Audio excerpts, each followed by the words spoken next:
Hay un miedo silencioso que aparece cada verano. Llega cuando abres la factura eléctrica. Llega cuando el calor no te deja dormir. Y llega cuando entiendes que dependes completamente de una máquina para sentirte cómodo dentro de tu propia casa. Ahora, imagina otra escena. Un viejo granero en hojaya madera, crujiente en aire húmedo. El olor a tierra mojada entrando por una ventana estrecha. Afuera, el sol cae sobre el maíz seco como fuego líquido. Adentro, una cocina permanece fría. No hay zumbido de aire acondicionado.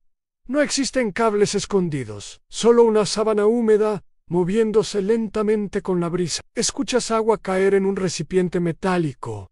Sientes aire fresco tocar tus brazos. Y entonces entiendes algo extraño. Durante más de un siglo, miles de personas enfriaron sus casas usando física básica y materiales ridículamente baratos, sin magia, sin conspiraciones imposibles, sin tecnología secreta. Tampoco significa vivir congelado todo el verano ni eliminar todos los gastos, pero sí puede bajar varios grados una habitación usando menos dinero que una comida rápida. Entonces surge una pregunta incómoda. ¿Y si olvidamos conocimientos simples, por qué alguien convenció al mundo de dejar de usarlos? Todo comenzó durante una ola de calor insoportable en Pensilvania.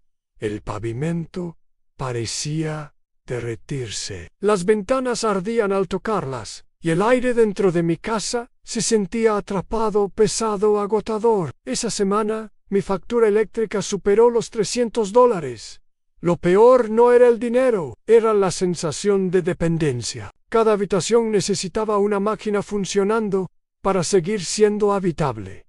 Entonces, ocurrió algo extraño. Un vecino mayor me invitó a conocer una antigua granja cerca de Millersburg. El lugar parecía detenido en otra época. Pisos de madera áspera, cortinas gruesas, olor a jabón casero, mezclado con humedad fresca. Afuera, hacían casi 36 grados. Adentro parecía primavera. Caminé buscando el aire acondicionado. Revisé ventanas, revisé paredes. Nada en la familia vivía allí, desde hacía décadas, sin usar sistemas modernos de enfriamiento. Eso rompió completamente mi lógica. Ellos no parecían sufrir calor. Tampoco parecían improvisar. Había un método detrás de todo. Y mientras observaba, entendí algo importante. Sus casas no luchaban contra el clima, trabajaban con él. Ahí comenzó mi obsesión. Empecé a investigar técnicas antiguas de ventilación pasiva. Revisé documentos agrícolas, estudios universitarios, diseños olvidados de casas rurales. Lo sorprendente apareció rápidamente. Muchas soluciones extremadamente efectivas costaban menos de $5. Algunas requerían solo agua, tela y circulación de aire. Otras aprovechaban diferencias naturales de presión dentro de la casa. A nada era milagroso. Todo tenía explicación física sencilla. Pero entonces apareció una contradicción incómoda. Si estos sistemas funcionan, ¿por qué casi nadie habla de ellos? Esa pregunta me llevó mucho más lejos de lo esperado. Porque el verdadero descubrimiento no era solamente cómo enfriar una habitación. Era entender cómo generaciones completas olvidaron técnicas simples, que antes eran normales en millones de hogares. Mucho antes del aire acondicionado moderno, las personas sobrevivían veranos brutales, usando arquitectura inteligente. No era romanticismo antiguo, era necesidad pura. En regiones cálidas del sur estadounidense, las casas se construían pensando primero en el flujo del aire en techos altos. Ventanas, corredores largos, puertas enfrentadas estratégicamente. Cada detalle tenía propósito. En Luisiana, por ejemplo, las llamadas casas shotgun permitían que el viento atravesara toda la estructura. El aire nunca quedaba atrapado. En Arizona y Nuevo México, algunas comunidades utilizaban túneles subterráneos para enfriar corrientes de aire antes de entrar a las viviendas. Mientras tanto, familias rurales del Medio Oeste usaban telas húmedas, en puertas interiores para bajar la temperatura mediante evaporación. Lo increíble es que muchas de esas técnicas estaban documentadas oficialmente. No eran supersticiones familiares. Agricultores, ingenieros y universidades estudiaron esos métodos durante décadas. Sin embargo, algo cambió. Después de 1950, las ciudades crecieron rápidamente. El aire acondicionado comenzó a venderse como símbolo de progreso. Y poco a poco, las casas dejaron de diseñarse para mantenerse frescas. Naturalmente, los techos bajaron. La ventilación cruzada desapareció. Las viviendas comenzaron a depender completamente de sistemas eléctricos. Ahí aparece una parte incómoda de esta historia. No fue exactamente una conspiración secreta, fue algo más silencioso. El mercado simplemente dejó de valorar las soluciones gratuitas. Nadie gana millones vendiendo una sábana mojada, nadie construye corporaciones alrededor de una corriente de aire natural. Entonces esas ideas quedaron relegadas al olvido, pero no desaparecieron totalmente. Algunas comunidades siguieron utilizándolas durante generaciones, y gracias a eso, todavía existen testimonios reales, resultados medibles y métodos reproducibles. Lo más curioso ocurrió cuando investigadores modernos empezaron a revisar esas técnicas antiguas. Descubrieron que varias funcionaban mejor de lo esperado. Algunas podían reducir temperaturas interiores, entre 8 y 15 grados, dependiendo del clima. Eso cambió completamente la conversación. Ya no era nostalgia histórica, era física aplicada y escondida frente a todos. La clave de todo está en entender cómo se mueve realmente el calor dentro de una casa. Mucha gente piensa que enfriar significa producir aire frío artificialmente, pero en realidad el objetivo principal es sacar el calor acumulado antes de que domine el espacio. Ahí entra el primer principio importante. El aire caliente siempre sube. Parece básico, pero cambia todo. Cuando el calor asciende hacia techos altos o áticos, crea una diferencia de presión. Esa diferencia permite que aire más fresco entre desde zonas bajas y sombreadas. A esto se le conoce como efecto chimenea. Las casas antiguas aprovechaban ese fenómeno naturalmente. Ahora aparece la segunda pieza, la evaporación. Cuando el agua se evapora, absorbe calor del ambiente. Exactamente igual que el sudor enfría tu piel. Por eso una sábana húmeda puede reducir la temperatura del aire que la atraviesa. No es magia casera, es termodinámica básica. Si colocas tela de algodón mojada, donde existe flujo constante de aire, la evaporación extrae energía térmica antes de que el aire llegue a la habitación. Lo interesante es combinar ambos principios al mismo tiempo. Primero, expulsas aire caliente desde una ventana alta usando un ventilador orientado hacia afuera. Después permites entrada controlada de aire fresco desde ventanas bajas y sombreadas. Finalmente, haces pasar ese flujo por una superficie húmeda. El resultado puede sentirse sorprendentemente cómodo, incluso durante tardes pesadas de verano. Pero aquí aparece un detalle que casi nadie explica correctamente. La orientación importa muchísimo. Si abres ventanas equivocadas, destruyes completamente el efecto de circulación. También influye la humedad exterior. En climas extremadamente húmedos, la evaporación pierde eficiencia. Aún así, muchas pruebas muestran mejoras reales. Incluso pequeñas reducciones cambian radicalmente la sensación térmica del cuerpo humano. Y aquí llega la parte más inesperada. Algunas técnicas antiguas no usaban ventiladores eléctricos en absoluto. Aprovechaban temperaturas estables del subsuelo para enfriar aire naturalmente antes de entrar a la casa. Ese método parecía olvidado hasta que investigadores universitarios comenzaron a estudiarlo nuevamente décadas después. Ahora viene la pregunta que realmente importa. ¿Cuánto puede ahorrar una persona usando estos métodos? Los números sorprendieron incluso a varios ingenieros energéticos. Un aire acondicionado central promedio consume entre 2.000 y 5.000 watts por hora dependiendo del tamaño. Durante olas de calor intensas, Muchas familias lo usan más de 10 horas diarias. Eso dispara facturas mensuales enormes. En cambio, algunas soluciones pasivas requieren apenas agua, ventilación estratégica y 1 o 2 ventiladores simples. Un ventilador de caja consume cerca de 50 watts. La diferencia energética es brutal. Durante mis pruebas, una habitación pequeña bajó aproximadamente 9 grados, usando solo ventilación cruzada y evaporación básica. El costo operativo diario fue prácticamente insignificante. También descubrí algo curioso: la comodidad térmica no depende únicamente de la temperatura exacta. El movimiento del aire cambia muchísimo la percepción corporal. Una habitación a 28 grados con circulación constante puede sentirse mejor que otra a 24 grados completamente estancada. Ahí está parte del secreto. No necesitas convertir tu casa en refrigerador industrial, solo necesitas eliminar acumulación de calor y mejorar circulación natural. Los materiales tampoco son caros. Una sábana gruesa de algodón cuesta menos de $10. Un recipiente metálico viejo funciona perfectamente para aumentar evaporación. Incluso los llamados tubos subterráneos pueden construirse relativamente baratos usando tubería corrugada común. Algunos proyectos caseros completos cuestan menos que una semana usando aire acondicionado intensivamente. Pero aquí llega un punto importante. Ninguna técnica funciona igual para todas las casas. El tamaño, orientación solar y nivel de humedad cambian muchísimo los resultados. En departamentos pequeños, por ejemplo, el efecto chimenea puede ser limitado. En zonas desérticas, la evaporación funciona increíblemente bien. En áreas tropicales, húmedas funciona manos.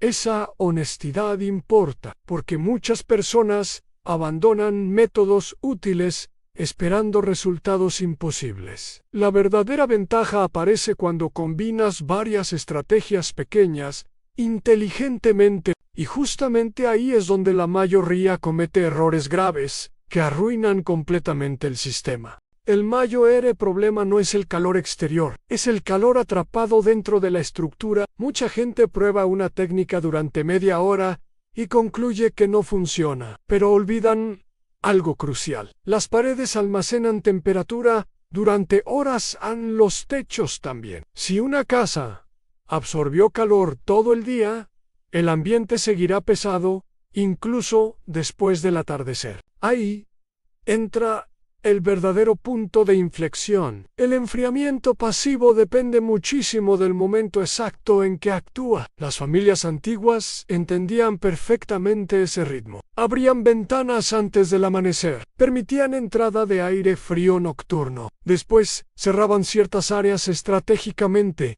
antes de que el sol calentara paredes y pisos. Esa disciplina hacía enorme diferencia. Pero hubo otro descubrimiento todavía más interesante. Varias construcciones antiguas utilizaban materiales con alta inercia térmica. Adobe, ladrillo grueso o piedra absorbían calor lentamente durante el día y liberaban temperatura mucho después. Eso estabilizaba el ambiente interior naturalmente. Las casas modernas livianas reaccionan diferente, se calientan rápido y también pierden frescura rápidamente. Por eso, algunas técnicas tradicionales necesitan adaptaciones modernas. Ahora bien, aquí aparece una historia inquietante. Durante los años 50, múltiples campañas publicitarias comenzaron a presentar las ventanas abiertas como símbolo de pobreza o incomodidad. El mensaje era claro: una casa moderna debía permanecer cerrada y climatizada artificialmente. Esa idea transformó completamente la cultura doméstica. Lo curioso es que muchas personas dejaron de entender cómo funcionaba realmente la ventilación natural. Hoy existen hogares enormes donde ninguna ventana genera flujo cruzado eficiente. Todo depende de aparatos eléctricos, y cuando ocurre un apagón durante verano extremo, el problema aparece inmediatamente. Ahí muchas personas redescubren algo olvidado. Las técnicas antiguas quizá no eran perfectas, pero sí eran resilientes. Funcionaban incluso sin electricidad constante. Y esa independencia parcial comienza a sentirse muy valiosa cuando el costo energético sigue aumentando cada año. La mayoría de los intentos fracasan por un error simple. Las personas copian el objeto, pero no entienden la lógica detrás del sistema. Por ejemplo, muchos usan telas sintéticas porque parecen más resistentes a un grave error. El poliéster